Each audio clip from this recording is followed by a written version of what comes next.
everybody, this is Munson Steed, and welcome to the Business Exchange, where we highlight those individuals who've made huge efforts to change both the business community and the trajectory of individuals.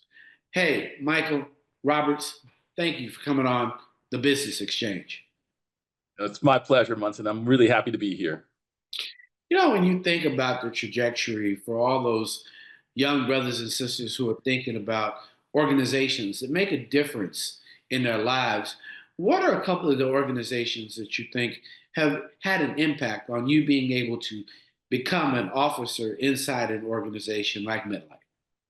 Yeah, so it's a great question. I think when I look back on all of the things that I've experienced in my career, I think a lot of what has been key to my success now have been things that came at the very beginning of my life. Actually, I would say not even just career.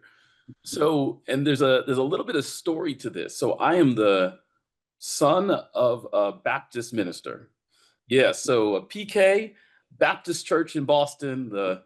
In fact, organized as the first African meeting house in the late 1800s, and my father just retired as being pastor there after 45 years in the pulpit. And that, I would say, was an experience for me that set us, or helped me create a set of values, which I think have lasted throughout this entire time. And I think a lot of people are familiar with being brought up in the church, but for me there was a little bit of a unique experience there because I was from my parents lived in a almost all white, except for the six of us in our family, suburb of Boston. And so I really got to experience the uniqueness and the specialness of the Black community through church. And I think the collective spirit and the Christian values that I was brought up with are things that have shaped me and have helped me today. Also, through that church experience, I was introduced to an organization called INROADS. And so it was through a member at my father's church that I was introduced to INROADS. And that then took that foundation of collective spirit and good values and gave me an opportunity to observe how they might work in the business world. And so those are probably two of my earliest experiences that I can relate directly to my success today. Let's take a look in the past. And if you were going to share with some of the other young brothers and sisters, and they say, INROADS, what did it do? And what was that collective mindset that you entered that was given to you from INROADS? Yeah.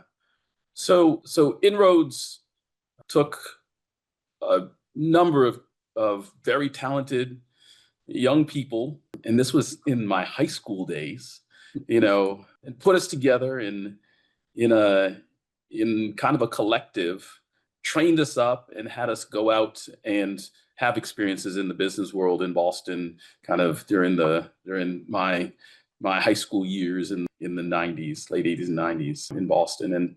And it did, I think, three things. One, it kind of gave us the confidence to know that we could be successful in any environment.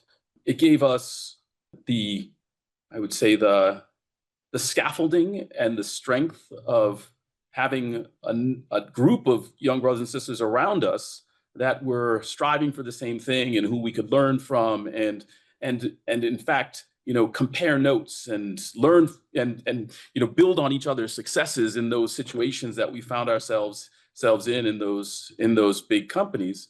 But it also gave us a connection to both the past and the future, and gave us a perspective on what was possible. And I think for me, community and possibility were two of the biggest things that INROADS gave me at that time.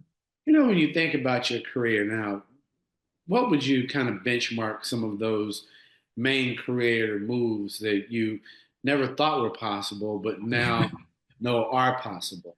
Yeah. I mean, it's been an interesting career for me. I've been at a number of different companies, and now kind of as the chief marketing and communications officer at MetLife, I'm in a senior job reporting to the CEO of a $70 billion Fortune 50 company. And I will say that having this specific job in this specific company, in this specific industry, at this specific level was never something that was on my radar screen from the beginning. I would say that, it was a series of, I would say a series of changes and direction that I embraced that gave me the opportunity to continue, moving, forward in my career. And it was the support of so many people in making those changes from early on as a consultant to corporate strategy to marketing and now to chief marketing officer position. And I think, I'd say two things. One is my degree was not my destiny. I was a music major, and so that was not necessarily my destiny. And so seeing possibility beyond that, I think, was important early on. And then seeing possibility beyond kind of the experiences I was having, at the time as I made these changes and progressed through my career was important. And I think the second thing is an openness to whatever might come, and knowing that based on my values, my work ethic, the experiences I had and the help I had, that I could be successful in whatever came. And I think those two things have been kind of instrumental in finding my path, which is a pretty non-traditional path to the place that I'm at. Thanks for that. When you look back, and just not so far back, and you would have had to tell yourself you were going to end up being a chief marketing officer, reporting to a CEO, having conversations with a team and even a board at this moment, how has that opened your vision? But also, how has it allowed you to also share that with others inside your community that this is a possibility? Because we're Yeah. looking at it. Yeah, absolutely. So I think one of the most important things about where I am right now is that, we believe in living our purpose as a company. And living that purpose means, supporting the communities in which we operate and embracing our obligation to support kind of everybody in the community, and in particular the people who may have been underserved by the systems or organizations that are around us. And so, one of the things that I'm very focused on is ensuring that, as a company, we demonstrate the possibility to kind of both all our employees as well as the communities we operate in. And I'm proud to say that, as a company, MetLife has welcomed almost 1,000 interns in INROADS over those years, and my department is a part of the INROADS program.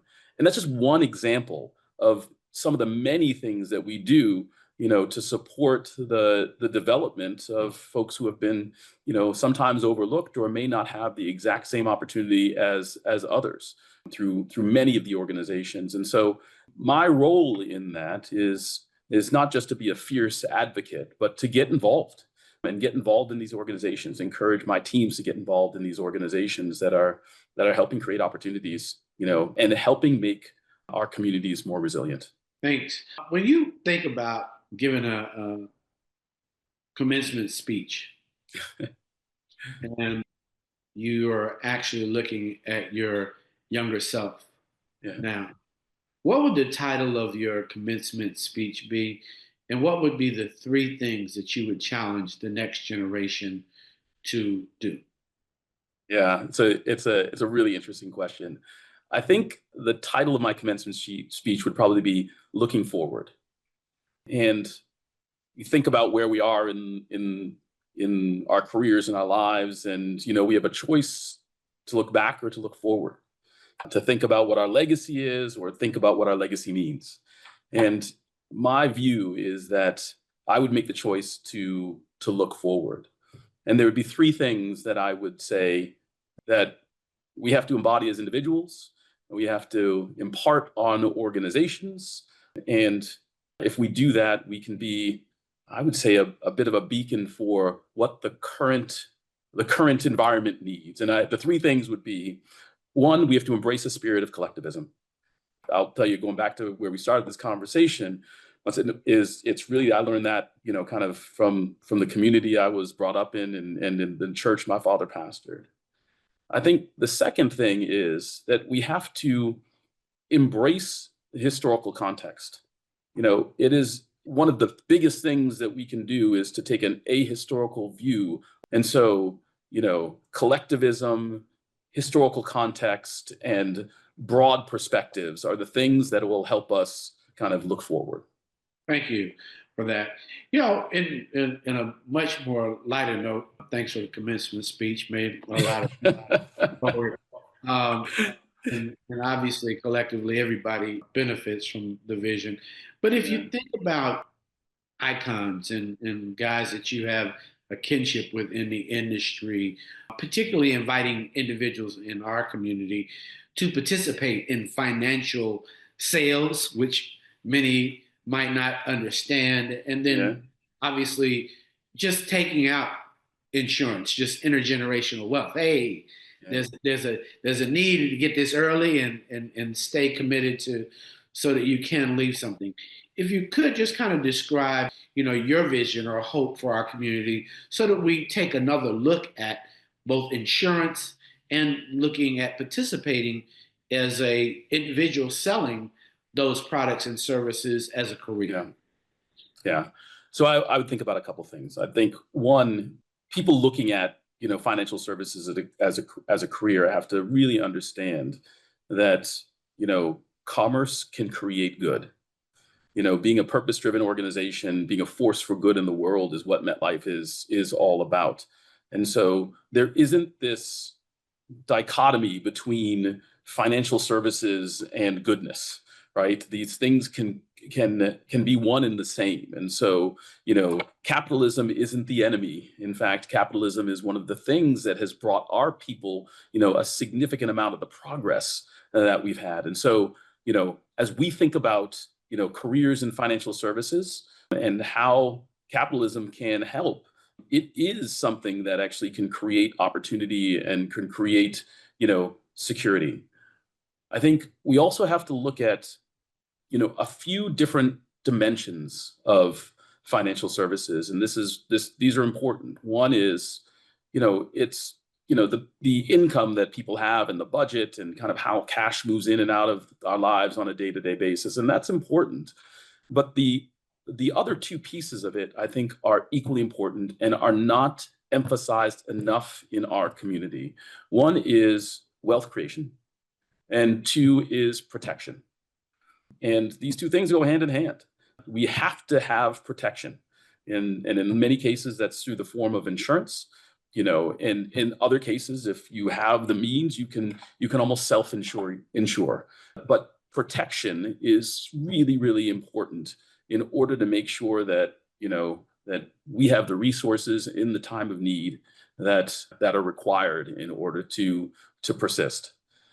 The second is wealth creation, and then also wealth transfer. And wealth creation, in most cases, for the majority of people, looks like their retirement plan and their house.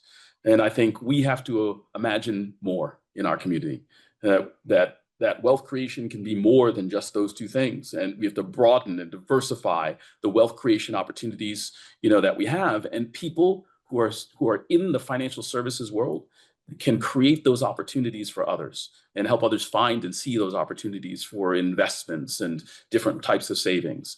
And so I think when I think about, what our communities need, I think it's, discipline in, kind of in managing, income and savings, from a day-to-day perspective, a focus on protection so that in those times of needs, we aren't stressed, and then diversifying our sources of wealth creation.